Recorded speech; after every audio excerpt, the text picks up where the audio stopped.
Esse episódio é um oferecimento de V3 Capital e EMEG.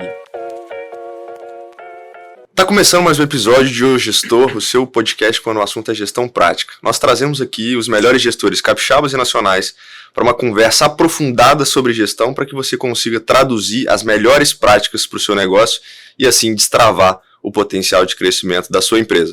Eu sou Bruno Rigamonte. Eu sou Gabriel Feitosa, entusiasta das boas práticas de gestão, de cases de sucesso capixaba, e hoje o gestor convidado é Henrique Romano. Ele que é engenheiro civil pela UFRS, especialista em administração pela FGV e pela Universidade da Califórnia, é ex-presidente do Instituto Líderes do Amanhã e cofundador da Sundays, e atualmente atua como gerente de operações na Escola São Domingos.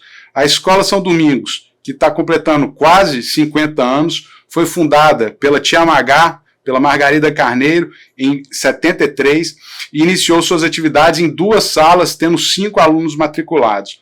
Hoje, são mais de 1.800 alunos na escola, e recentemente o grupo abriu aí a operação da Sundays. Henrique, muito obrigado, seja bem-vindo aqui ao gestor, muito obrigado por aceitar o nosso convite. Obrigado, Bruno, obrigado, Gabriel. Eu estou muito honrado de estar aqui como um ouvinte, quanto mais aí do podcast, eu estou honrado de estar aqui e agradeço a apresentação aí dos melhores gestores, não me considero, estou aqui para responder as perguntas e como acompanho muito, aceitei o convite, muito honrado realmente. Fala um pouquinho para a gente, Henrique, da Escola São Domingos, do grupo, por favor. A sua apresentação foi bem bacana. A Escola São Domingos ela iniciou a operação em 1973 com a fundação a partir do meu avô e da minha avó. A minha avó era professora da rede pública e ela costumava dar aulas de reforço para alunos de forma gratuita em casa. E o meu avô identificou aquilo ali. Meu avô tem origem muito humilde, ele só estudou até a 4ª série, mas sempre uma pessoa que veio do interior do estado, de famílias de agricultores, e ele sempre teve uma visão de crescimento, de uma visão muito ambiciosa sobre os negócios. E ele vislumbrou aquela oportunidade, inclusive ele conta de uma maneira muito, muito interessante que ele começou a enxergar aquilo como uma oportunidade muito, muito factível e ele meio que vislumbrou que ia dar certo mesmo, como todo empreendedor que começa do zero costuma contar, né? E a gente então iniciou a operação, porque eu não era nem nascido, nem sonhava em nascer. Meu pai tinha nem 10 anos, mas a gente iniciou a operação então na escola, anexo à casa deles em Bento Ferreira, e com apenas 5 alunos, em 1973, 5 alunos do bairro. Minha avó então, nesse primeiro momento ela trabalhava como professora, como faxineira, como secretária, como é de se imaginar num negócio que está começando. E desde então, minha família teve sempre uma preocupação muito grande com oferecer tanto uma infraestrutura de qualidade quanto uma equipe cada vez maior e mais capacitada. Então, é uma história que ano que vem, se tudo der certo, né, a gente completa 50 anos, no dia 3 de março de 73, a gente foi fundado, então 3 de março de 2023 a gente completa 50 anos. É uma história construída ao longo de 50 anos, tem muitos percalços, muitas evoluções, então essa busca contínua pela excelência e pela melhoria, eu diria, não, excelência é uma palavra da moda hoje, mas essa busca contínua por investir no negócio mesmo. Então assim, é aquele olhar de dono de, poxa, tem 2 salas, vamos fazer 3. Tem uma sala agora, vamos fazer uma secretaria mais confortável. Vamos comprar mais uma áreazinha e vamos tentar expandir. Essa cultura de expansão orgânica e responsável é muito presente na nossa cultura até hoje. Então a gente tenta fazer uma oferta de crescimento, de serviços novos, sempre com esse pilar de bastante pé no chão e confiança na qualidade do serviço prestado. Henrique, e como é que você falou da expansão? Como é que foi a questão da expansão imobiliário, que hoje vocês estão em 2 terrenos ali em Bento Ferreira, que são consideráveis, né, são bem grandes. Já tinha essa visão lá atrás? A escola estava no lugar que ela está hoje? Como é que foi isso? A gente tem 2 grandes marcos, assim, né? A escola foi fundada em 73 no terreno anexo à casa dos meus avós. Dali a escola começou a expandir, adquirindo novos terrenos, algumas vezes em lotes maiores, em grupo, 2, 3 terrenos. O terreno do Bento Ferreira tem uma média aí 700 metros quadrados dentro do loteamento, 700 a 800 metros, alguns menores. A gente algumas vezes comprou 2, 3 de vez, outras vezes foi aos poucos mesmo, então comprava um terreno aqui, outro ali, ao longo desse tempo, de maneira bem orgânica, com o que dava. Porém, em 1996, a gente inaugurou a unidade 2. A escola prestou educação infantil e fundamental, focada principalmente no fundamental, até 95 somente.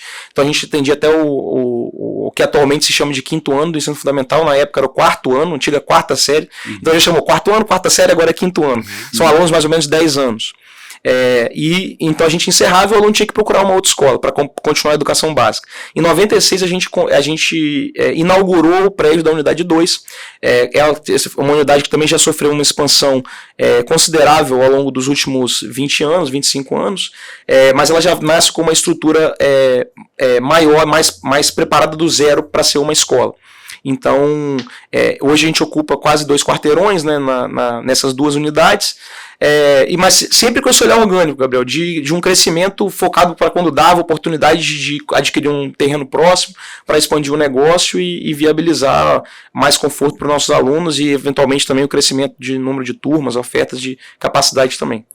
Henrique, numa trajetória assim, de uma empresa que já dura tantas décadas, né? A gente tem, naturalmente, no Brasil, empresas que não passam de alguns anos ter décadas de uma forma sólida, enfim, um crescimento estruturado e da forma como vocês fizeram é bem relevante, né?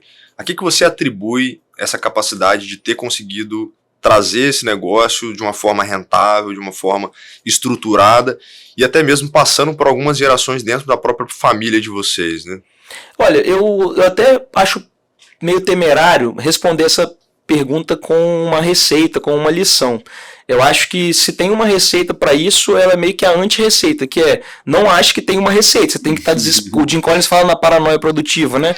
Disciplina fanática e paranoia produtiva. Eu acho que cada dia é um dia, esse espírito de aprendiz, espírito do day one, que hoje em dia tem muitos jargões aí de negócio que utilizam essa ideia. Sim. Mas eu acho que o mais importante é esse conceito mesmo, é você pensar que não existe o sucesso como algo que você chega lá e deita em berço esplêndido e fica colhendo os frutos.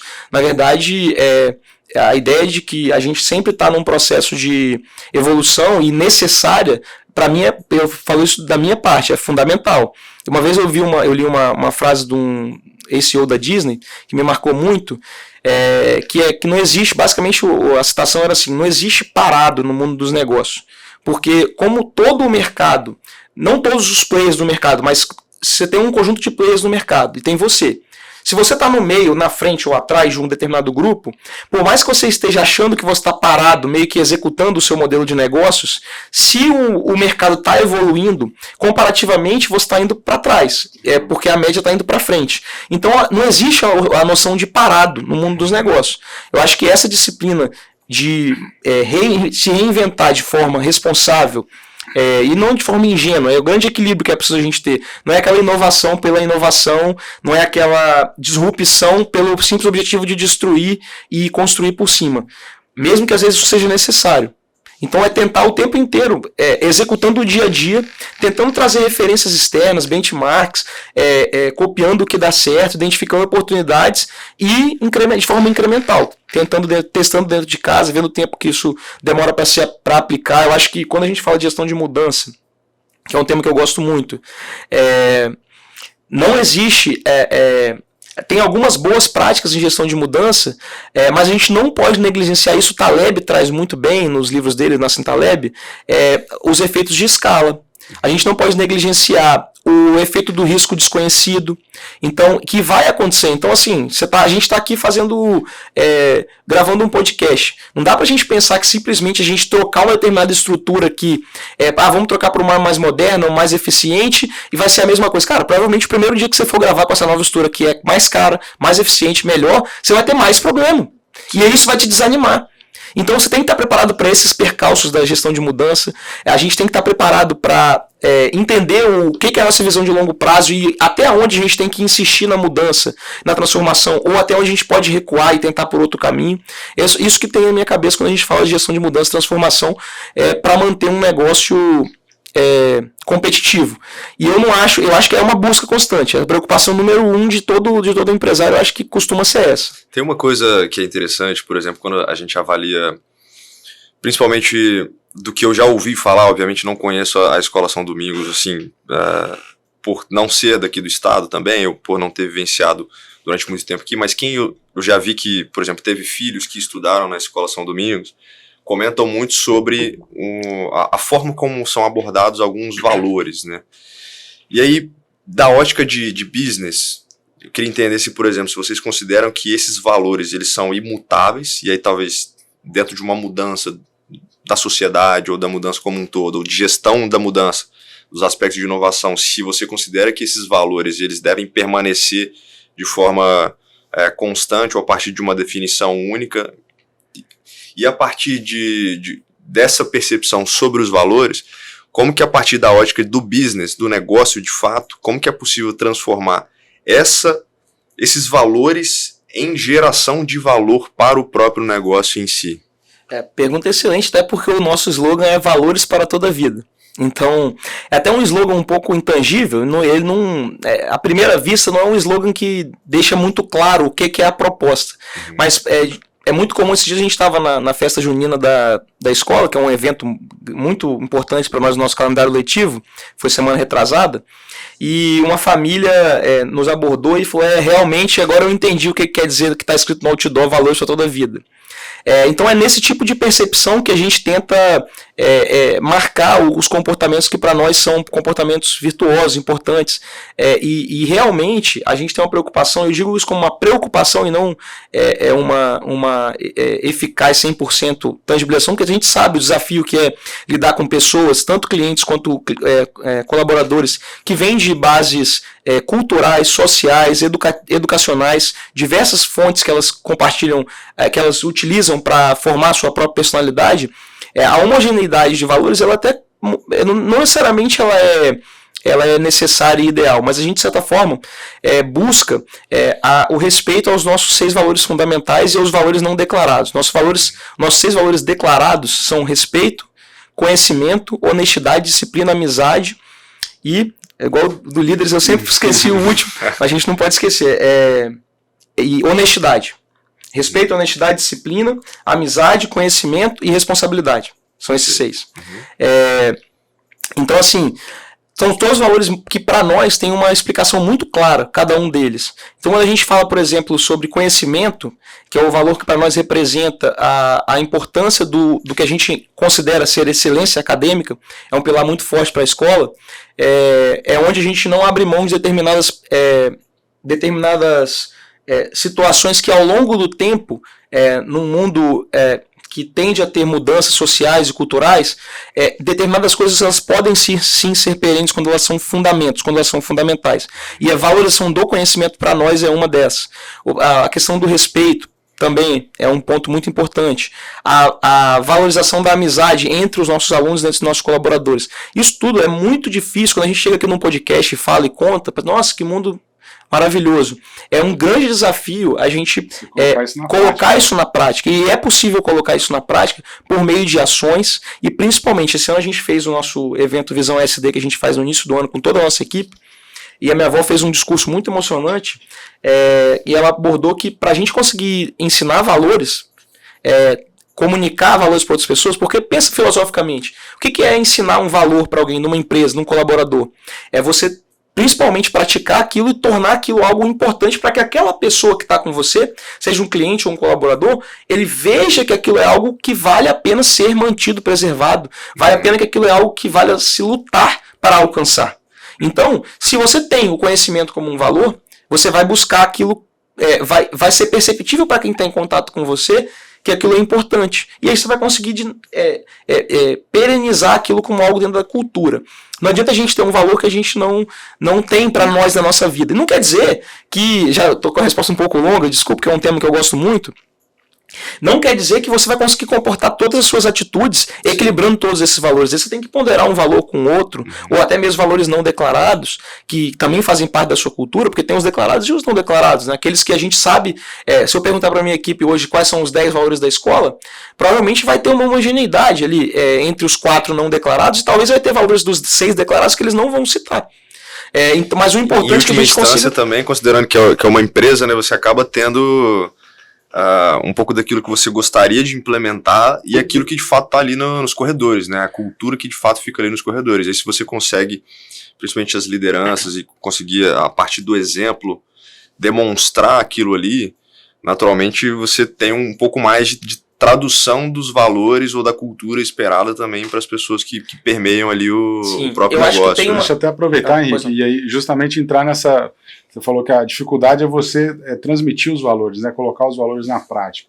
Como que vocês praticam isso? Aproveitando o gancho aqui, quais são os mecanismos, né, que vocês utilizam para tangibilizar? Porque eu fico imaginando assim, você tem ali... Quantos professores são hoje? A gente tem um pouco mais de 100 professores. Então, assim, não é tarefa fácil e quem está ali na ponta lidando com os alunos que vão reportar parte desses valores para os pais, que no final das contas você tem um cliente ali, que é o seu cliente, né? Sim. Então, como fazer, né, essa tradução dos valores na prática do dia a dia? É muito interessante esse tema, porque se você for pensar, a gente trabalha na escola, acho que depois a gente deve até abordar esse tema se tiver tempo. A escola, a gente acredita muito em modelo de gestão. E a gente trabalha com o nosso framework da estrutura da ISO 9001, mas basicamente é uma estrutura de gestão, um modelo que tem práticas comuns a diversos modelos de gestão que a gente conhece. Quando a gente olha em Seis Sigma, por exemplo, número de eventos de falha por milhão, alguma coisa do tipo, ou por eventos realizados, né, por produtos que saíram da linha, alguma coisa do tipo. Uma escola, por definição, tem mais ou menos 200 dias letivos por ano. A vida acadêmica de um estudante que entra com 2 anos e sai com 17 dura em média aí 15 anos. São mais ou menos, então a gente parte do pressuposto que um aluno que estuda toda a vida escolar com a gente são 3.000 dias letivos potenciais que ele tem. Cada dia letivo tem em média 5 horas. Ele tem contato nessas 5 horas com alguma dezena ou quase centena de funcionários da escola.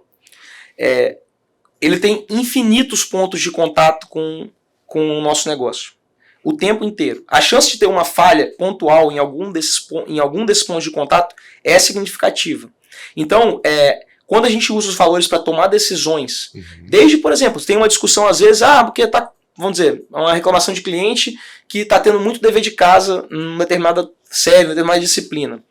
Quando a gente respalda isso num método previsto, dentro da nossa política, dentro da nossa prática educacional, e embasa isso em último grau, filosoficamente, nos nossos valores de conhecimento, responsabilidade e honestidade, aí você tangibiliza. Como que você ensina? O nosso valor, disciplina. Como você ensina disciplina para uma criança? Chegando lá e falando, gente, a disciplina vem do grego, disso, esse sufixo, esse radical. Não vai. Beleza, na camada da taxonomia. Decorar, né? Ele vai identificar, reconhecer no máximo. Agora, como que você consegue aplicar? Na verdade, a busca pelo conhecimento e o desenvolvimento pessoal, que é o propósito final da educação, formar indivíduos que tenham capacidade de viver uma vida plena, feliz, autônomo, tomar boas decisões, em última instância, serem indivíduos realizados, é um caminho muito demorado. A Siri falando com a gente aqui, é um caminho muito demorado, é um caminho que envolve plantar para colher, então é por meio de ações repetitivas, rotinas, comportamentos basados em valores, e aí a gente consegue ensinar, por exemplo, disciplina. Como é que você vai esperar que um aluno tenha disciplina de trabalhar, de produzir um resultado maravilhoso na área que ele venha buscar na sua vida, que seja pessoal ou profissional, que ele não tenha a amizade como um valor claro, que ele foi ensinado durante uma briga que ele teve com um colega, e aquilo ali foi trazido para ele como um comportamento a ser valorizado ou desvalorizado. Quando a gente não ensina disciplina para um aluno, não é disciplina de não pode, é a disciplina do esporte, a disciplina dos resultados, a disciplina da paciência, da atividade focada, da capacidade de desenvolver atenção focada para realizar atividades. Então essas funções executivas, que é um termo que a neurociência usa hoje em dia muito, elas são desenvolvidas por meio de ações do dia a dia.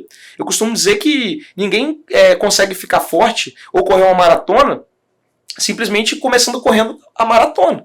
Você começa de pequenininho, de pouco em pouco, e vai desenvolvendo sua capacidade. Então, grandes resultados vêm com muita dedicação. Não adianta nada você escovar os dentes por 2 horas num único dia. Exato. E ficar sem escovar o ano inteiro. Né? Não vai adiantar muita Exatamente. coisa. Ô Henrique, deixa eu, pegando um pouco desse gancho, você já teve um tipo de reclamação no sentido de que os pais ou os próprios alunos entenderam como rigoroso demais essa questão de olhar para os valores dentro do processo de ensino, cara, sei lá, não quero meu filho tão disciplinado assim, eu quero que meu filho tenha um espaço mais para exercer a criatividade dele. Esse é um tema muito legal, porque acaba que quando a gente fala sobre disciplina, a imagem, disciplina é um dos nossos valores, né? Sim.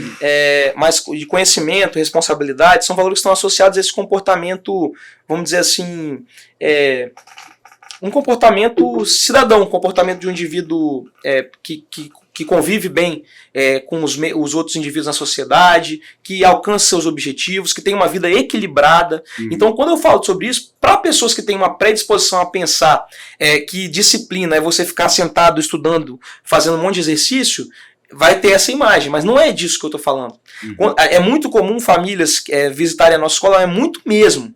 Elas ouviram dizer que na São Domingos a gente usa o termo de excelência acadêmica, né? Que a São Domingos tem uma preocupação, um rigor muito grande. Quando eles vão lá na escola, eles falam, nossa, mas eu não imaginava que a prática pedagógica é assim. Hoje, a nossa escola ela é referência nacional em práticas educacionais de vanguarda. Então, eu trago aqui alguns exemplos como o The Box, uma metodologia proprietária nossa. A gente hoje é escola de referência da Microsoft. Em uso de tecnologia, só tem 13 escolas no Brasil que recebem esse título. São as escolas que a Microsoft categoriza como uso de tecnologia a nível de modelo.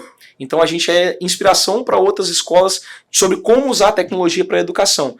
Falando em tecnologia, o The Box, a gente tem eletivas no ensino médio que trazem disciplinas diversificadas, depois a gente vai falar um pouquinho de novo ensino médio, se tiver tempo. Então, de um modo geral, a nossa educação infantil, nosso ensino fundamental, é todo permeado de maneira equilibrada por atividades lúdicas, por atividades socioemocionais, por atividades como, por exemplo, uma festa junina, que eu acabei de falar. Essa semana que vem agora a gente vai ter o GIEG, que são os jogos internos nossos, são as Olimpíadas Esportivas, que é assim, um movimento maravilhoso na escola, no qual você permite o aluno ter contato com situações sociais que vão engrandecer ele enquanto indivíduo. Então, quando a gente fala de disciplina, não é disciplina de estar sentado fazendo dever. É disciplina de saber, de participar de uma competição como os jogos, de montar o time dele, de discutir com a equipe como vai ser a estratégia, treinar, de escolher um técnico, de respeitar a regra, de conhecer aonde ele pode questionar a regra, quais são os instrumentos para ele fazer isso. Então, eu costumo dizer, isso eu acho que é muito latente, é muito evidente para nós, uma organização que tem clareza sobre os seus valores, ela acaba não conseguindo não atender todos os públicos. A Coca-Cola tem o maior público consumidor do mundo, mas tem gente que não gosta de Coca-Cola. Ao mesmo tempo, pega uma bebida vegana, cruelty free, orgânica, tal, vai ter um público dele também. Eu acho que a gente tem que tentar identificar, enquanto consumidores, quais empresas elas têm uma proposta de valor e valores que comunicam com os nossos próprios. E isso é muito importante quando a gente escolhe, por exemplo, uma escola. Então, que é uma pessoa, como eu acabei de falar, que vai ter um contato longo com a criança a partir da estimulação do seu desenvolvimento. Então, essa preocupação para nós, a gente tem uma responsabilidade muito grande com isso. A gente costuma usar uma frase é um pseudônimo, na verdade, é o Tuda Távola, é uma crônica muito bonita, que ela resume mais ou menos assim: se educo com os valores de ontem, não educo, condiciono. Se eu educo com os valores de amanhã, eu não educo, eu faço experiências às custas das crianças. Se educo com os valores de hoje, sofro, mas educo. Então o papel da educação, o papel da instituição escola, enquanto educação básica, estou falando de alunos de 0 a 17, 18 anos, é realmente fazer um certo filtro da sociedade de termos de conteúdos importantes, temas, formação de habilidades e competências que são relevantes para, ao longo de uma trajetória acadêmica, conseguir transmitir para aquele estudante, aquele indivíduo, o que a humanidade já construiu de valioso, o que ele vai poder usar de ferramenta para construir em cima disso e aí ter suas próprias conquistas e assim levar a humanidade para frente. É nessa essência que a educação entrega o seu valor potencial para a sociedade. Seja ela educação básica, superior, curso livre, qualquer coisa. Um estudo autônomo por meio da leitura, qualquer coisa do tipo. É usar o conhecimento que já foi adquirido, desenvolver habilidades para aplicar no seu próprio mundo, na sua própria realidade. Henrique, uma coisa que a gente sabe no Brasil, por exemplo, o ensino é muito regulado, né? A gente tem diversas amarras, principalmente em relação às ementas, a eventualmente cargas horárias de determinada disciplina, que você não pode mexer muita coisa do que já está meio que pré-configurado. O que vocês conseguem adaptar, por exemplo, em relação ao que você já comentou, o The Box, eventualmente ao Arena que vocês têm, aos jogos que vocês acabam tendo dentro da estrutura da escola, e tentando pegar um pouco do conceito de múltiplas inteligências também, do que o aluno possa ter ali de algumas vertentes que ele possa já, talvez ali da base ou do ensino básico, já começar a ter o aperfeiçoamento em algumas vertentes que ele se identifica mais. Qual que é o balanço que vocês fazem em relação a um setor que é muito regulado e as ações que vocês têm internamente para que vocês consigam valorizar de fato até mesmo a individualidade de cada aluno? Legal, a pergunta é muito boa. Primeiro eu vou começar desmistificando um pouco essa regulação e a autonomia da escola, porque não necessariamente ela vem só do governo. Grosso modo, o ambiente regulatório, em termos do ponto de vista de conteúdo e cargas horárias, que a gente chama de organização curricular, basicamente quais são as disciplinas, qual a carga horária de cada disciplina em cada série. Essa estrutura ela está prevista, grosso modo, na matriz curricular estadual, que é oriunda da Base Nacional Comum Curricular, um documento nacional, que é empoderada pela Lei de Diretriz de Base da Educação, que é a LDB, que é empoderada pela Constituição Federal. Então tem um encadeamento, eu não sou advogado, tentei simplificar aqui de uma forma lúdica, de uma forma esquemática, mais simples, né? Basicamente, Constituição, LDB, BNCC e o currículo estadual, que tem uns diretrizes um pouco mais específicas. Em cima disso, cada escola constrói o que a gente chama de currículo, que compõe basicamente quais são as séries de ensino, quais são as disciplinas ministradas, qual a carga horária de cada disciplina. E aí dentro de cada disciplina você tem um plano de curso com quais conteúdos são ministrados dentro daquela disciplina. Hoje em dia a Base Nacional Comum abrange educação infantil e agora desde 2022 inclui o novo ensino médio.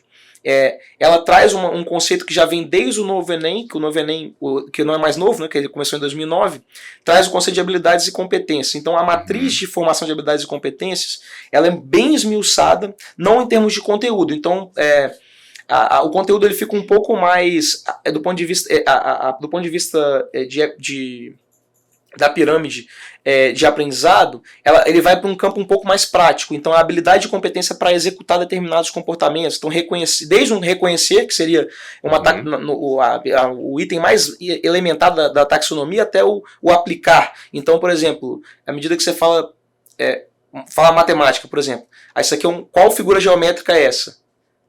Quadrado, triângulo ou círculo? Circunferência. Um quadrado, reconhecer. Isso é a habilidade, reconhecer figuras geométricas.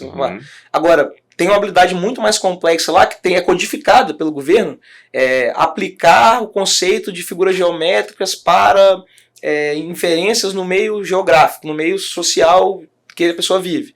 Então, à medida que você consegue, por exemplo, fazer um traçado geométrico de um bairro, de uma cidade, para você ser um arquiteto, um urbanista.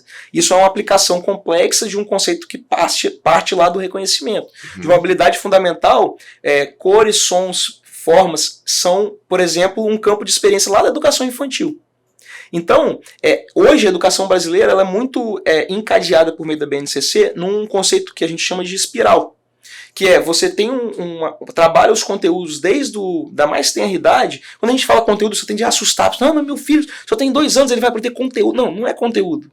É uma brincadeira de forma lúdica, ele vai ter contato com cores, com o corpo, com movimento, com a coordenação motora ampla e fina, com reconhecimentos matemáticos básicos, fundamentais, dentro da complexidade do mundo dele, daquela criança que está formando sua visão de mundo, porque é isso que vai permitir, a gente trabalha muito com o conceito de janela de oportunidades cognitivas, que acontece na primeira infância, isso vai permitir fazer uma base, um arcabouço neurológico de conhecimentos para a criança, que permita a ela, e quando eu falo disso, não é o conteúdozinho, ele vai saber aprender raiz de 3 com 7 anos, não é isso.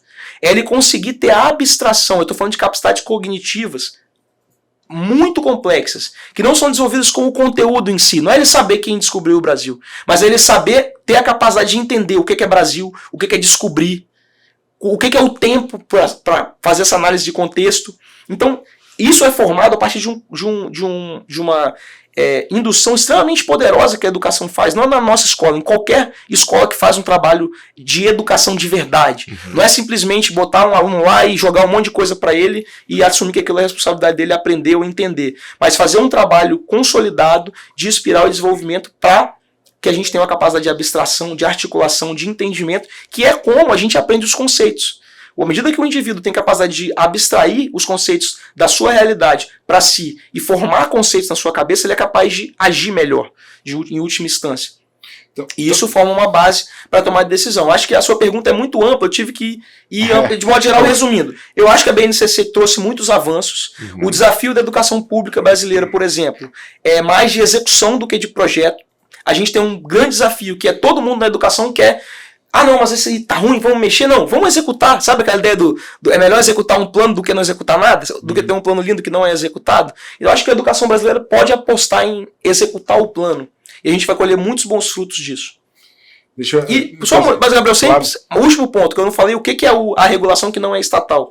Existe uma regulação hoje, um desafio para as escolas, que é o excesso de conteúdos que a escola tem que oferecer em contato com os alunos para poder dar conta dos diversos cursos que existem hoje em dia de graduação. Uhum. Então, como o nosso público, de modo geral, todo mundo faz faculdade e continua a carreira acadêmica, as faculdades têm um leque muito diverso de conteúdos que elas cobram. E algumas faculdades já estão trazendo vestibulares diferentes, com entrevistas, com dinâmicas. Outras ainda têm a prova tradicional. Então, a escola meio que vai se adequando nessa perspectiva para conseguir atender. Desde o aluno que vai fazer medicina numa faculdade de ponta como a USP, que a gente constantemente tem candidatos à USP. Recentemente, ano passado, a gente aprovou um aluno de USP também, medicina de terceira série, que é algo bem raro. Aprovar em medicina de terceira série é algo muito difícil. E tem um aluno que vai fazer já uma faculdade como o INSPER, por exemplo, administração, que o vestibular já é totalmente... diferente. Vestibular com entrevista, é um vestibular com dinâmica, com uma série de etapas que fazem uma avaliação mais multidisciplinar, mais completa tem um aspecto mais do aluno. Universidades talvez dos Estados Unidos, e tem um pouco dessa percepção aí de ser uma jornada, né? Não esqueça que os Estados Unidos também aplicam o SAT, todo mundo tem que fazer, que é tipo o Enem. Eles não abrem mão da avaliação convencional também, que é realmente aspectos objetivos um pouco mais subjetivos. É um mecanismo importante, porque ele tangibiliza de forma... Eu acredito que de uma forma bem real e verdadeira, é um indicador, igual a gente gosta de indicador em gestão, ele é um indicador significativo. Pegando essa, vamos dizer assim, essa liberdade que você tem para construir, né, a metodologia, né, que vocês aplicam, você citou o The Box, eu lembro, né, de eventos que a gente participou lá do Laboratório de Ideias. Laboratório de Ideias. Isso. Eu vi aí, eu acho que é mais uma questão pessoal, não sei nem se vi no seu Instagram, por exemplo, você testando alguns robôs, etc. Como que funciona, assim, como que você está olhando para essas tecnologias, de novo, pensando em método, né? Existe um método de vocês irem buscar, de fazer benchmark, de trazer isso, o The Box, cara, tá na moda aí de ter espaços de cocriação, onde que, né, as ideias vão fluir melhor, como é que funciona na prática tudo isso que vocês trouxeram e vem trazendo? E aí, já emendando uma segunda pergunta, e como que você está olhando para frente aí, a tendência aí de educação também? A gente tem uma preocupação muito grande em ser inovador e não novidadeiro. Porque o novidadeiro, que é um termo que eu até dei uma entrevista recentemente para uma revista educacional, me perguntando sobre a aplicação de tecnologia nas escolas. E eu falei exatamente sobre isso. Você ser novidadeiro é relativamente simples. Você vai botar uma lousa digital, vou botar um robô, aí faz aquele marketing em cima daquilo ali, não necessariamente aquilo lá está revertendo em aprendizado para o aluno. Então a nossa preocupação o tempo inteiro é num conceito de inovação responsável, no ponto de vista de ter aplicabilidade prática. É a noção de inovação real, né? É a invenção que tem aplicabilidade para um grande grupo de pessoas. Então, por exemplo, o The Box ele vem de uma evolução do laboratório de ideias. Em 2017, a gente começou um trabalho mais robusto de infraestrutura educacional. Então, espaço com arquitetura com intencionalidade pedagógica. E aí o laboratório de ideias, que é um formato de arena, não é uma sala muito complexa de se fazer, mas o grande desafio é você casar isso com uma prática pedagógica, você casar isso com uma disciplina letiva, você casar isso com um curso livre, você levar professores de destaque e evidenciar aquela boa prática para trazer outros professores para também utilizarem aquilo. O The Box, por exemplo, que é uma metodologia proprietária nossa, a gente desenvolveu ao longo de um ano não gosto de falar metodologia porque a metodologia é o ensino, é o estudo do método, né? A gente desenvolveu em si um método prático para ser aplicado por professores de qualquer disciplina, de alunos de 7 a 17 anos e até mesmo de adultos, para aplicar conteúdos que eles quiserem. Então, uma abordagem de aprendizagem ativa, isso quer dizer, o foco da prática é focado no estudante, não necessariamente no professor, como numa aula expositiva. A gente tem uma estrutura, um framework de 5 etapas, que é ensinado numa capacitação de 6 horas. Hoje eu tenho mais ou menos 100 professores já capacitados em The Box. Eu tenho aula de literatura no The Box, eu tenho aula de física, eu tenho aula de matemática. Qualquer disciplina pode fazer atividades lá. São aulas que têm uma capacidade de reunir pequenos grupos. A gente bebeu de fontes como o Scrum, por exemplo, para formar grupos de 5 pessoas. A gente tem tempos bem definidos, a gente usou metodologias ágeis para definir as etapas, a gente usou arquitetura para potencializar o aprendizado. Você consegue citar um exemplo, por exemplo, de uma aula que foi aplicada? Vamos dizer, o The Box, hoje a gente tem uma meta de cada professor levar cada turma dele no mínimo uma vez por trimestre. No The Box. Cada professor tem, o aluno tem 13 professores mais ou menos na unidade 2. Então a gente tem uma meta de constantemente ampliar o uso do The Box pelos nossos professores. Um exemplo aí, uma aula de literatura. Essa tem até um vídeo no YouTube da escola, a gente fez para poder, justamente porque as pessoas perguntavam, mas como que é essa aula? Né? Porque você está falando um monte de palavra bonita aí, mas como que é isso na prática? Imagina uma professora de literatura, essa aula é uma revisão, era um aprofundamento de conteúdos, ela tinha acabado de ensinar prosa urbana para a segunda série, que é um estilo de uma escola literária, que eles aprendem na segunda série do ensino médio, e ela levou os alunos então para o The Box com o objetivo. Toda aula do The Box começa com um objetivo, com um alvo. O alvo deles era construir um desfecho para a obra Senhora, uma obra de Zé de Alencar, que eles estavam estudando. Um novo desfecho, diferente do que eles tinham estudado.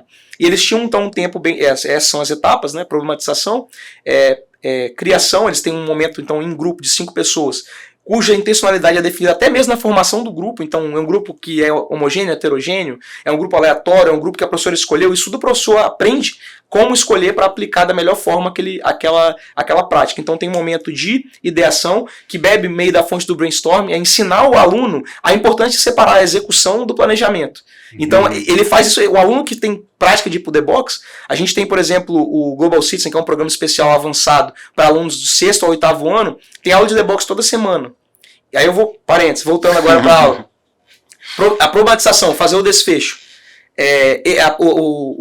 A criação, eles vão bolar, discutir então, pesquisar fontes, discutir ideias sem criar nada. Depois, criação, o alvo era fazer um parágrafo, o alvo é bem claro, não era fazer um PowerPoint, um vídeo, não era falar, era fazer um parágrafo escrito.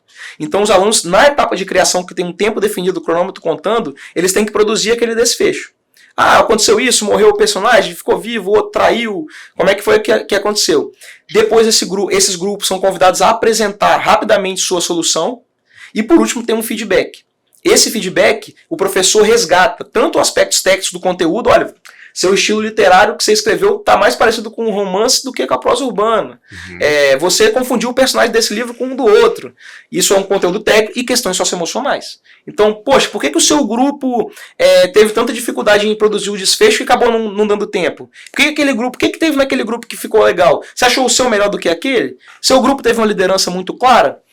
Ou ficou muito difuso? Isso foi positivo ou foi negativo? Então, quando a gente fala lá a pergunta do ensinar valores, é por meio dessas experiências. A gente ensina a trabalhar em grupo, não é falando, gente, vamos trabalhar em grupo, ouvir o outro. É por meio do insight psicológico que uma oferta de uma experiência como essa promove. Isso é interessante porque acaba sendo num ambiente controlado também, né? Eu, por exemplo, durante a escola, por exemplo, vamos fazer um trabalho em grupo. Aí você colocava, as pessoas iam para casa, elas se dividiam, o professor não via aquilo ali acontecendo e não tinha talvez a oportunidade de ter uma das coisas mais importantes, tanto para o ambiente de aprendizado, mas também para a empresa, né, de você ter esse feedback ali a partir dos resultados que foram colhidos, dessa capacidade de problematização, ideação, total, criação e, de fato, em última instância ali... Um feedback, uma reflexão sobre aquilo, que é um pouco, se conecta muito com o conceito de PDCA, né? Do que a gente colocou aqui, por exemplo, no episódio que a gente trouxe aqui, o Gil. Eu parto da premissa bastante, que o método de resolução de problemas, cartesiano, é o mesmo para qualquer coisa, seja você fazer um bolo, até fazer uma cirurgia robótica, você parte de um problema, tem que ter um conjunto de ações para resolver esse problema, que tem que ser analisado, tem que ser verificado, e caso não dê certo, tem que voltar a replanejar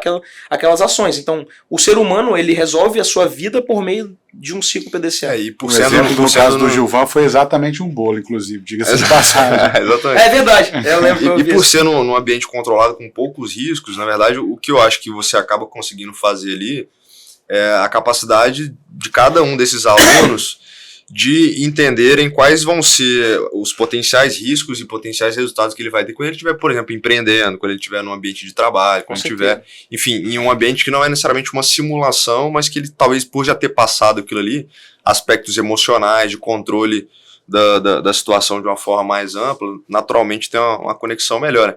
Isso me lembra muito, por exemplo, a gente estava conversando com o Valsemiro, né, da FUCAP, e como que eles começaram a ter uma compreensão também sobre esses alunos que às vezes vêm de múltiplas escolas, múltiplos backgrounds ali, enfim, e como que é possível também de criar um ambiente que as pessoas consigam tomar risco, consigam eventualmente dentro da própria universidade empreenderem, né? Como é que é isso para vocês hoje, por exemplo, de um aluno que às vezes ele não quer passar por uma graduação, não quer seguir um caminho muito natural, assim, do que a gente teve ao longo talvez aí do último século, de você começa no ensino básico, você vai ali eventualmente para o ensino médio, vai para uma graduação, uma especialização, uma carreira executiva.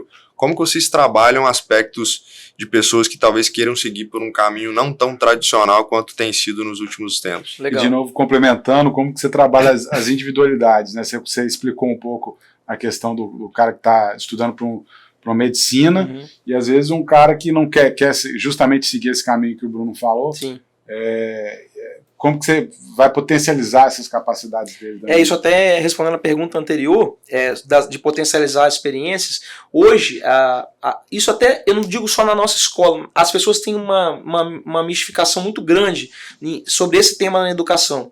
Hoje na educação você tem habilidades, numa escola, por mais simples que seja a escola, você traz conteúdos de diversas áreas, você tem contato com arte, com esporte, com cultura, e em todas as disciplinas. Então, assim, educação financeira é um tema que a gente pode... Lá na escola a gente tem um programa, por exemplo, muito focado em educação financeira dentro das disciplinas de matemática, e tem escolas que têm uma aula de educação financeira em si.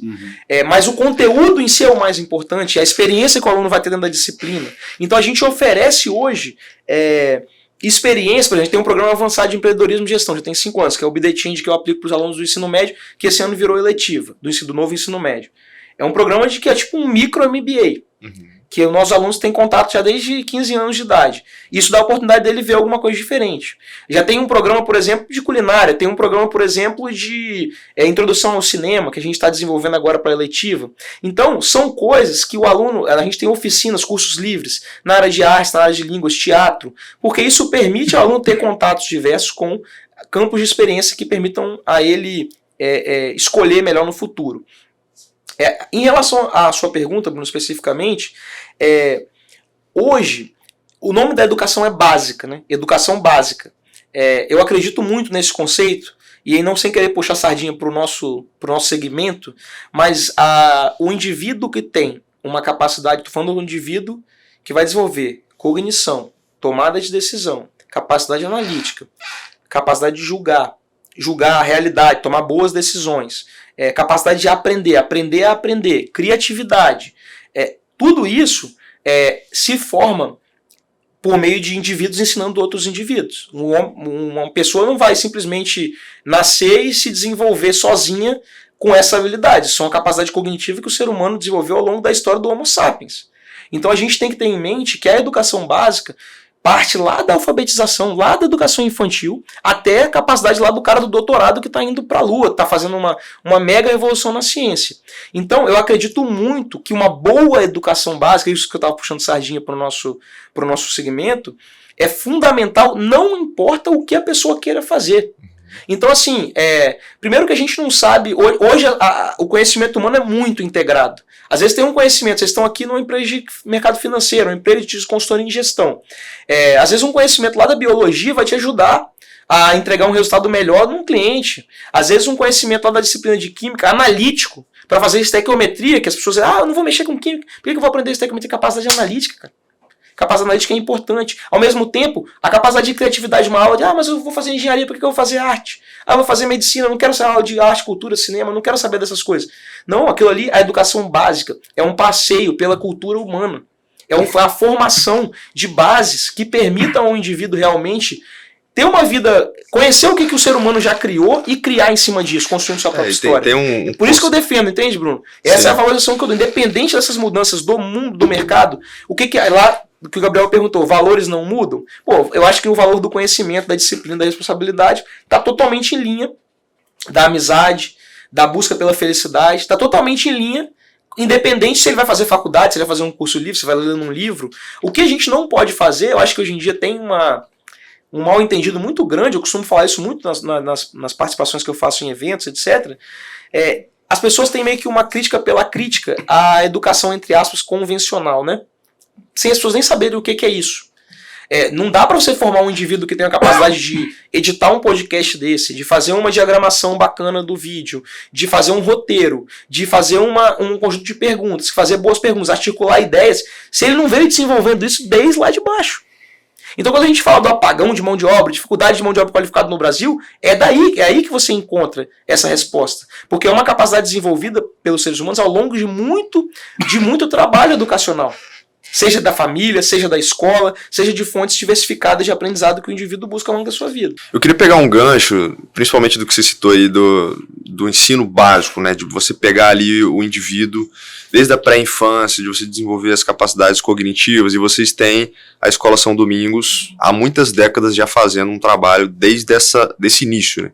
Mas recentemente vocês tiveram aí uma segmentação, se é que eu posso dizer dessa forma, ou uma nova estratégia para esse ensino básico também, que é a Sanders. Eu queria que você comentasse um pouco sobre essa nova iniciativa e qual que seria talvez as principais diferenças de modelo de negócio, ou se eles são complementares, ou se eles eventualmente são estratégias completamente distintas e por isso talvez uma nova marca.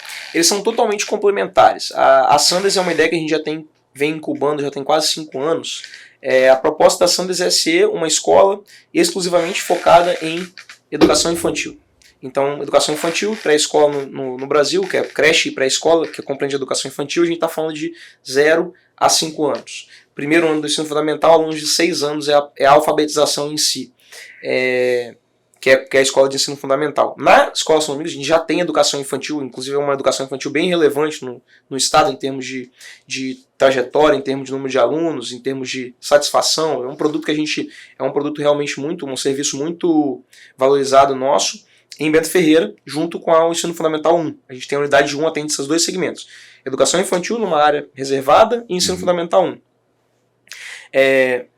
A gente decidiu fazer uma expansão geográfica, então escolhemos o bairro de Jardim Camburi por uma característica, acho que é até óbvio, né? Demografia. Um dos maiores bairros, o maior bairro. O maior bairro em termos de população, uma matriz econômica extremamente diversificada, um hall de serviços bem bacana, a gente tem concorrentes, boas concorrentes no mercado de educação infantil e geograficamente distante da Escola São Domingos Bento Ferreira. Então a gente decidiu abrir essa unidade focada em educação infantil. A gente entende que o nosso grande desafio, enquanto proposta de valor, é na educação infantil, e é a nossa proposta, é o desafio, ao mesmo tempo é o nosso diferencial. A gente faz um trabalho muito embasado e técnico para o desenvolvimento infantil, então muito embasado justamente em tudo isso que eu expliquei aqui no podcast. A gente acredita muito que a educação infantil, isso até é importante desmistificar na cabeça de muitas famílias. As pessoas às vezes pensam, eu vou botar meu filho nessa escola aqui que eu nem olhei direito, mas quando ele for maiorzinho eu vou botar ele numa escola boa, que eu acredito, eu vou botar ele lá na São Domingos, ou na outra que eu acredito que eu estudei e tal. Mas diferente... Isso é muito comum, né? As pessoas... Você deve ter identificado esse vou investir mais quando ele estiver mais pra frente. A gente até brinca, eu vou botar ele aqui pertinho de casa, aqui na creche, porque ele é pequeno ainda. Sim. Mas assim, essa é uma etapa muito importante. E não quer, isso eu faço muita questão de enfatizar. Quando a gente fala isso, não quer dizer que vai se formar um aluno de pequenininho. Quando a gente fala em educação infantil de excelência, não é dever de casa, não é atividade. Pelo contrário, é intencionalidade pedagógica, é um brincar com o olhar de desenvolvimento, é uma atenção à formação de hábitos e competências e habilidades por meio das brincadeiras, por meio da interação social. Os campos de experiência de educação infantil são muito ricos. Então uma brincadeira num parquinho com um colega que permite a criança de 3 anos desenvolver a capacidade de resolver seus próprios conflitos sem confrontamento por meio de briga ou de agressão, é uma competência fundamental que vai ser desenvolvida por meio de uma experiência social que a escola, enquanto instituição, promove, num ambiente controlado, direcionado. Então uma boa educação infantil ela é uma base muito importante para, não digo para a trajetória acadêmica da criança, de uma pessoa, mas para a vida de uma pessoa. Assim como a educação como um todo. Então ela é a mesma coisa que as outras etapas. Cada etapa é muito importante. Então a proposta do valor da Sanders é educação infantil com muita responsabilidade, com atenção, com olhar pedagógico, que é a comunicação que a gente tem na escola aos domingos, educação infantil da escola. Por que tem outra marca? Eu acho que depois de eu ter explicado tudo isso fica mais óbvio. Porque a rigor a gente buscou trazer no turbilhão de informações que uma família de criança pequena tem hoje em dia, uma delas é a escolha da escola. Diante de todas as outras, a parte de saúde, a parte financeira, os problemas pessoais da família, então do trabalho, todas as nuances da vida moderna. E aí a gente tinha que tentar comunicar com ainda mais clareza essa proposta de valor. Então a gente criou uma marca, Sanders é uma brincadeira com domingos, né? E também com dias de sol, que seria Sunny Days, mas é uma brincadeira com... Todo mundo gosta de um dia de sol, um dia ensolarado, e o domingo costuma ser um dia da família, um dia tranquilo, para famílias que têm criança, então a gente e faz essa alusão ao domingos do São Domingos. Então essa é a brincadeira do Sanders, e o nosso slogan na Sanders, diferente da São Domingos, é educar é cuidar. E a São Domingos valores para toda a vida. Educar é cuidar por quê? Porque a gente quer com uma marca diferente, uma marca com uma linguagem mais infantil, direcionada especificamente para essa faixa etária. A gente quer comunicar e prestar o mesmo serviço que a gente já presta em excelência na educação infantil de Bento Ferreira há 30 anos. Mas conseguindo com essa linguagem, talvez à primeira vista, mais atrativa, para transmitir essa proposta de forma mais clara. Ou seja, educar é cuidar. É meio que uma brincadeira de mão dupla. Porque as pessoas tendem a pensar que a educação infantil é só cuidado. Eu vou botar meu filho num lugar que dê banho, que dê comida, que tem alguém vigiando ele e vai ficar ótimo. Mas educar, desenvolver, estimular habilidades e competências é cuidar. Isso é estar cuidando. Quando eu vou cuidar de uma criança, cuidar do meu filho, educar é um dos aspectos fundamentais. Ô, Henrique, você quando vocês optaram, já tem 6 meses de operação, vocês optaram justamente por desassociar, por mais que tenha a brincadeira ali com os Sundays, né, com o domingo, mas... É uma opção de desassociar uma marca de 50 anos no mercado. Não, pelo contrário. A marca, primeiro assim, é um esforço de comunicação. Isso é uma escolha, é um trade-off. É um trade-off. A gente meio que bebe dessa fonte da SD. A gente hoje, a Sanders, ela assina sempre a SD Educação. Então, a educação infantil da Escola São Domingos é a Sanders, junto com a educação infantil de Bento Ferreira. Como é uma proposta, uma estrutura única, a gente fez uma arquitetura muito propícia com a nossa experiência educacional. A gente tem uma arquitetura educacional muito propícia para a segurança e para o desenvolvimento. Então, é um espaço muito arejado, ficou muito bacana a infraestrutura que a gente pensou com muito cuidado. Então, essa intencionalidade arquitetônica que eu falei lá quando eu falei do The Box, do Laboratório de Ideias, ela repete aqui na Sanders para essa faixa etária. Mas o tempo inteiro, as nossas famílias que estão conosco na Sanders, elas geralmente vêm ancoradas na experiência da São Domingos. E a gente faz questão de deixar isso bem claro. Elas estão numa unidade da Escola São Domingos. A marca Sanders, ela existe para dialogar melhor, mais diretamente com a família de criança pequena e bem pequena, que é a nossa faixa etária. Eu acho que é justamente o que você pontuou, assim, um esforço de comunicação muito grande, porque você pode até, quando o cliente chegar lá na Sanders, explicar a história, entender, mas vai ter muito dos seus potenciais clientes também que não estão identificando, não estão assemelhando, fazendo essa junção. Falar, a Escola São Domingos, ou não, é claro que você... Essa foi uma escolha, eu te confesso, foi muito pensada. A gente fez, obviamente, como toda escolha, decisão executiva, ela tem prós e contras.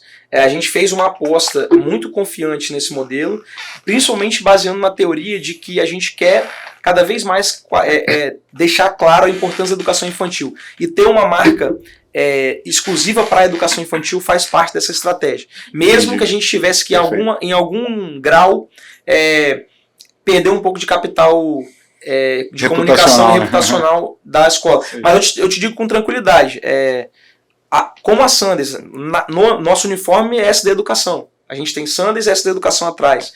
A nossa fachada é SD Educação, o nosso site é SD Educação. O tempo inteiro a gente comunica isso como uma proposta que está amarrado na nossa estrutura de comunicação, na nossa estrutura gerencial. Então, o mesmo modelo de gestão da qualidade que a gente tem na escola, nas 2 unidades da Escola São Domingos, a gente tem na Sanders, a mesma. Mesma equipe de controle da parte administrativa, a parte de suprimentos, gestão de operações, é a mesma equipe. Então a gente consegue trazer a cara da Escola São Domingos, a nossa prestação de serviço, para uma unidade autônoma que é a Sanders. Henrique, a gente falou até agora, por exemplo, de gestão da qualidade com a ISO 9001, falamos também sobre diversificação de teses ou modelos de negócio, ou especialização em modelos de negócio, que é o caso da Sanders, por exemplo. A gente citou algumas formas de inovação de forma prática e não inovação por fazer inovação, para chamar de inovação dentro de aspectos educacionais. E hoje você é um diretor de operações da escola, mas você também é reconhecidamente uma pessoa que consegue ter uma capacidade intelectual, consegue ter um pouco de alguns aspectos, de conseguir sustentar questões relacionadas a teorias ou de filosofia, enfim, aspectos que acabam sendo mais eventualmente teóricos. Obviamente tem uma capacidade de traduzir isso para a prática, mas que você é um cara que é muito estudioso em relação a isso, né?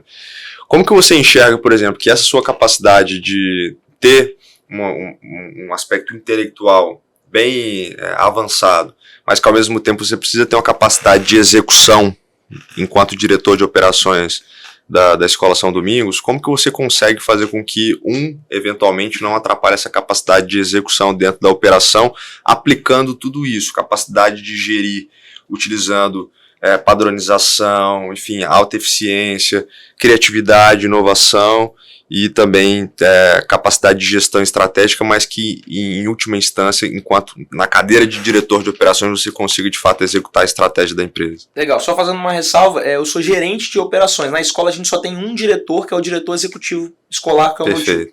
Então assim, na nossa estrutura, mas acaba que para entendimento básico de quem mexe com o negócio, é um cargo parecido com um COO, um diretor de operações, só que pela nossa estrutura hierárquica, quantidade de funcionários, equipe, a gente não trabalha com tantas diretorias. É uma decisão executiva nossa. Mas basicamente o trabalho é bem parecido. Bem, a pergunta é muito interessante, porque eu tenho também uma visão muito clara sobre esse ponto. Eu acho que, de um modo geral, eu vou começar falando sobre inteligência. As pessoas tendem a atribuir, você falou sobre inteligências múltiplas, é um conceito do professor Howard Gardner de Harvard, já tem quase mais de 50 anos esse conceito. Então tem diversos tipos de inteligências, não só a inteligência que a gente conhece, lógico, matemática ou linguística, etc., que são as mais tradicionais. Mas de um modo geral, quando você fala inteligência para uma pessoa no meio da rua, ela tende a pensar em uma pessoa com um alto repertório. Então se eu chegar aqui para você e falar um monte de dados, falar um monte de livro que eu li, um monte de citação, isso para pessoa inteligente, eu tenho uma visão assim, do ponto de vista só de palavra mesmo, de léxico mesmo. A expressão inteligência é muito mais abrangente que isso. Então, o repertório, você falou intelectualidade. Eu acho que o repertório é um campo que ajuda a gente a desenvolver competências, né? Mas não necessariamente isso traduz em inteligência. É um grande desafio ter a perspicácia de integrar os conceitos para aplicá-los no dia a dia. E esse é o desafio que, para a minha visão pessoal, isso é ser inteligente. É ser capaz de integrar os conceitos do mundo, da realidade e aplicar com sucesso. Seja para a vida pessoal, profissional, qualquer que seja. Dito isso, eu acredito assim que a teoria, quando a gente fala a pessoa é muito teórica, pouco prática. Quem costuma dizer isso? Que a pessoa não executa. Mas, na verdade, é uma certa desmerecimento da teoria muito injusto. Porque uma boa teoria ela é uma descrição adequada da realidade. Uma má teoria, que existe bastante, é uma teoria que não condiz com a realidade prática. Exemplo. Uma boa empresa tem que ter um conselho de administração. A teoria de governança corporativa diz isso. Então, uma pessoa teórica defende um conselho de administração. Se você aplica isso, executa essa teoria e isso traz resultados ruins, você aplicou mal a teoria ou a teoria é errada. De duas uma. Então, o papel vamos dizer assim, do indivíduo em busca do conhecimento é tentar identificar teorias. O que são as teorias? São os aprendizados dos outros. Ou de muitos outros, de algumas pessoas ou de muitas ao mesmo tempo. Então a humanidade inteira é construída em cima de teorias. Ninguém conseguiria construir uma câmera sem usar a teoria que foi desenvolvida por Newton na física em 1600. E sem um monte de conceito que foi integrado ao longo da sociedade. Então, isso é tudo, entre aspas, teórico, né? A sociedade ela se constrói em cima das teorias prévias, em cima de o que o Thomas Kuhn, que é um autor que eu gosto muito, chama de paradigmas. Estabelecimento de paradigmas é algo fundamental para a construção de novos conhecimentos e novas entregas para a sociedade. Então, fui bem teórico na minha resposta sobre teoria e prática.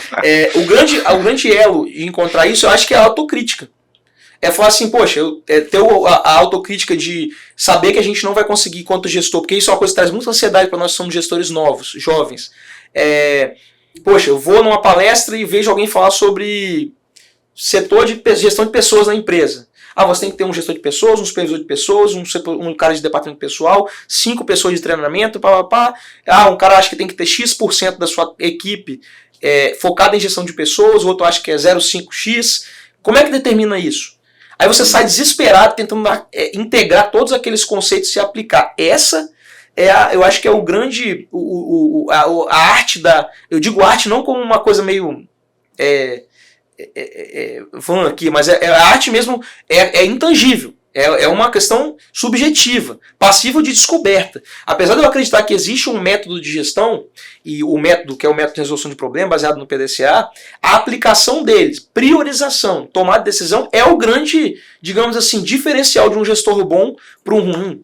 É você saber o que você vai atacar. Poxa, você tem. Eu costumo usar uma analogia na gestão que é dos equilibristas de pratos.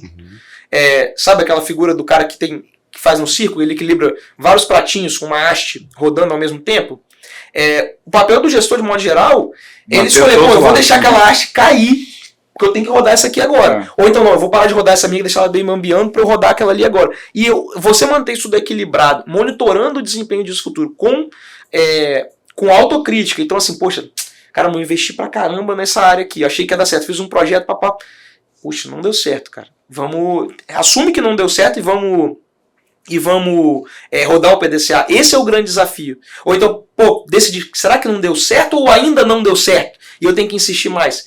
Um gestor de qualquer empresa, seja um microempreendedor autônomo que está vendendo um produto na rua até uma mega corporação, ele tem que tomar decisões baseadas em recursos escassos para escolher as melhores ações que ele pode ter no hall infinito de ações possíveis para gerir a empresa dele. Eu, enquanto tomador de decisão, todos os dias busco beber de fontes que me permitam tomar melhores decisões. E vou te falar, muitas vezes uma pessoa que não bebe de fonte nenhuma pode tomar uma decisão melhor do que a minha. Muitas vezes não, a maioria das vezes. Quantas pessoas a gente não conhece que não tem o repertório de referências suficiente? Cara, nunca leu Jim Collins, mas você vai ver ele falando, ele fala tudo que Jim Collins falou. Exatamente.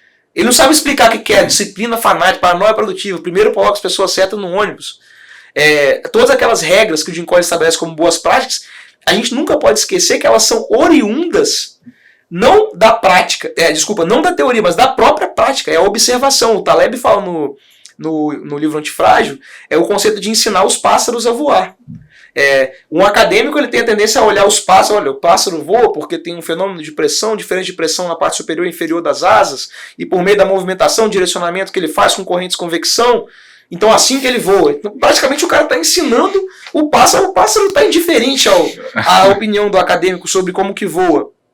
Então, essa autocrítica que eu acho que o gestor tem que ter o tempo todo, de entender o que realmente faz a diferença e agrega valor para o seu negócio. Henrique, a gente acabou passando muito rápido por esse tema e eu queria te fazer essa pergunta, entender qual foi o que está por trás quando vocês decidiram implantar a ISO 9001. Uhum. É muito corriqueiro você ver indústrias, né, que vai ter, obviamente, muita padronização dentro dos processos produtivos, dentro de todos os processos gerenciais, operacionais, etc. Você tem uma ISO 9001. Sim, tem uma pressão de fornecedores também, de clientes, né? Sem dúvida, de grandes players, né? Igual você tem aqui o Programa de Desenvolvimento de Fornecedores das grandes indústrias capixabas, que uma das exigências era justamente você ter ISO, ou você ter padronizações de processo, ou quando você vai atender o mercado externo. Mas não pelo menos na minha visão, não é tão comum você ter isso dentro de uma escola, pelo menos conheço poucas. Eu também não conheço nenhuma escola certificada ISO 9001 no Brasil hoje em dia. E aí eu queria saber qual foi, né, assim, por que implantar ISO, e quais vantagens ela tem trazido na prática, assim, para vocês no dia a dia, né? A nossa decisão de implantar ISO 9000 na escola foi utilizar uma estrutura pré-definida de modelo de gestão para trazer disciplina para a execução da padronização dos processos. Basicamente, a nossa preocupação vem de sistematizar boas práticas que nos ajudam a fazer melhoria contínua. É o by the book clássico. A gente quer sistematizar boas práticas para poder diminuir o índice de falhas, melhorar a qualidade, quer dizer, atender melhor o requisito dos clientes com menor índice de não conformidades e aprimorando continuamente o serviço ofertado. E para fazer isso, eu costumo dizer isso, qualidade, isso é norma NBR ISO 9001-2015, a norma vigente atual. Gestão da qualidade. O que é gestão da qualidade? Gestão é a administração, é o controle da execução. De quê? Da qualidade. O que é qualidade? Atender os requisitos. É a definição que eu uso. Os requisitos das suas partes interessadas. À medida que esses requisitos eles mudam ao longo do tempo. Então, por isso que tem que ter a melhoria contínua. Uhum. Então, a gente tem um objetivo com a ISO desde 2015. Coincidentemente, 2015 foi quando a gente começou. Já começou a nova norma. Isso, a gente já começou na nova. Foi muito, muito legal isso. Nossa preocupação foi estabelecer sistematização de conhecimento organizacional para perpetuar boas práticas e para fazer melhoria de forma mais estruturada. E aí, desde então, a gente iniciou uma caminhada que não é fácil. É uma caminhada que envolve muita disciplina, muito controle da equipe, de entender porque a gestão da qualidade, ela, quando mal implantada, não estou falando que a gente é bem implantado não, mas eu vejo esse risco o tempo todo, tento me policiar para isso. Você pode enviesar para uns caminhos e dar muito foco em coisas que não necessariamente agregam. Então, antigamente a norma antes de 2015 trazia a necessidade de você ter controle de versão de documento, tudo definido na norma. Hoje em dia a norma não traz mais isso. Apesar de que é uma boa prática, a gente usa nosso documento. Hoje na escola a gente tem mais de 600 documentos controlados atualizados. Eu tenho documento que está na revisão 50, revisão 20 e pouco. O documento do dia a dia. O pai que busca um aluno mais cedo na escola, ele assina um FR 12, lá na escola revisão 8, com formulários com campos controlados. Por quê? Porque eu tenho que ter estabilidade nesse processo de buscar aluno mais cedo. Quem vai buscar, está autorizado, por que saiu, quando saiu o registro de presença. Tudo isso é um processo que tem que acontecer para a empresa rodar. Uhum. Então, esse conjunto desse tipo de processo aqui, gestão do processo do dia a dia, com as outras áreas da ISO, gestão de pessoas, controle de conhecimento organizacional, capacitações, gestão estratégica, a parte de visão mais estratégica que está no item 4.3, que é a análise da organização no seu contexto interno e externo, que é um input para planejamento estratégico. Tudo isso é uma abordagem que nos traz, digamos que, uma estrutura de trabalho que nos permite trabalhar dentro de... Isso que eu gosto de framework. Framework, né, é a caixa, né, a estrutura pré-definida, porque você consegue... É muito difícil escrever numa folha em branco. Eu tenho certeza que quem gestor está nos ouvindo aqui já tentou fazer gestão de processo por conta própria, teve muita dificuldade antes de começar a pôr um framework. Qual é a sua estrutura de modelo de mapeamento de processo? Ah, não, eu fiz lá, eu tinha uma secretária atendendo o telefone, eu padronizei como que ela ia falar, depois onde que ela ia lançar aquele atendimento. Pá. Só que se você não tem um framework, um modelo mínimo de como o conhecimento fica sistematizado, como que é feito o treinamento para repetir aquilo caso aquela pessoa saia, isso que é uma coisa que a estrutura traz da ISO, fica muito difícil. Já é difícil com ela, imagina sem. Então eu acho que a gestão para qualidade é uma caminhada infindável, é um aprendizado contínuo, sempre de novo naquela questão dos pratinhos, fazendo escolhas do que agrega e do que não agrega. Hoje a nossa cultura é muito mais aderente à gestão da qualidade do que era, e eu acho que isso se tangibilizou em processos mais estáveis e controlados para os nossos clientes, menor índice de falhas, maior rapidez em atendimento. Então a gente consegue trazer dessa forma de fato, agregar valor para o nosso cliente com um olhar que a gente tem muito... E eu vou te falar assim, concluindo essa fala sobre ISO, o que nos motivou a começar a ISO foi a disciplina de falar como a gente consegue perpetuar a nossa cultura de ter um olhar individual para o aluno. Ter um olhar de verdade, não é falado isso. A gente tem, toda escola fala isso. Aqui o aluno tem um olhar individual. Cara, o que é isso? O que é ter um olhar individual? O que é? Nossa escola é muito conhecida por os funcionários conhecerem os alunos pelo nome, por a gente ter um relacionamento muito próximo com as famílias. Mas o que adianta você ter isso se você não está entregando um serviço de qualidade para o seu aluno? Você tem que ter os dois. Então, como a gente sistematiza esse conhecimento aqui para que quando você chegue lá, a gente consiga falar, ei, Gabriel, a gente conhece seu filho, a gente conhece o comportamento dele, e a gente tem uma equipe que consiga ao mesmo tempo ter esse atendimento personalizado, individualizado, artesanal, mas também entregar todo o valor que o mundo hoje em dia permite, por meio de tecnologia, por meio de boas práticas, inovação e práticas pedagógicas de vanguarda. Esse equilíbrio é o grande desafio numa escola. Fantástico, Henrique. Cara, a gente está já estourado aí, queria agradecer por você ter aceitado aqui. A história, né, como o Bruno falou, uma história de 50 anos, talvez hoje, dentro do nosso histórico aqui, né, esse é o 17º episódio, acho que é a empresa que tem a maior longevidade que passou por aqui, né? Então, parabenizar pela visão clara de como implantar métodos, de como buscar resultados, de como, cara, alcançar diferentes objetivos dentro das estratégias que vocês estão se propondo. Espero em breve ser seu cliente, eu já te falei isso algumas vezes. Ficamos muito honrados. Eu senti que o Bruno ficou meio chateado com o sentimento que eu gostaria de ter estudado na escola São Domingos, eu também gostaria, mas bom. Meu filho com certeza vai estar lá em breve. Depois dessa, certamente vai ter uma vaga aí, uma chamada dessa. Cara, e obrigado aí por compartilhar esse conhecimento com a gente. Eu só queria fazer 2 ressalvas para quem está nos ouvindo. Eu ouço muito podcast de gestão. Primeiro, o que a gente conta aqui parece muito mais colorido no dia a dia da gestão do que a gente vive na prática. Todo mundo vive essas dores, com né? certeza. Então a gente tenta buscar, entender o que a gente gostaria de fazer e qual caminho a gente está trilhando. Então é deixar claro que esse caminho é muito árduo. A gente está com pensamento de aprendiz, aprendendo, testando, validando, olhando o que está dando certo, o que não está funcionando. E segundo, que a gente faz isso embasado num time muito engajado, que a gente acredita muito. Então eu estou aqui representando a nossa equipe, que não só a nossa equipe de hoje, mas a nossa equipe de cada professor, cada colaborador que ao longo dos últimos 50 anos ajudou a construir o que é a Escola São Domingos, mas com um olhar de que a gente tem que olhar sempre para frente e que sucesso passado não pressupõe sucesso futuro. Então tem que ter muito trabalho e o mundo realmente é daqueles que batalham com honestidade, com disciplina, com responsabilidade, com amizade, carregando todo mundo junto, que é o que a gente acredita. Beleza? Boa. Muito obrigado pela oportunidade. Estou muito honrado de estar no podcast que eu sempre assisto. Perfeito, Henrique. O nosso objetivo é exatamente esse, trazer aqui diferentes perspectivas para que naturalmente a jornada de gestão de cada um dentro do seu negócio possa ter um repertório melhor e naturalmente a gente consiga aí tomar melhores decisões. Enfim, e a gente, se você está assistindo esse conteúdo, está escutando também, não deixa de se inscrever se você gostou desse conteúdo, compartilha também com quem você acha que vai fazer sentido. A gente vai ficando por aqui, um abraço, valeu e até a próxima. Um abraço, pessoal.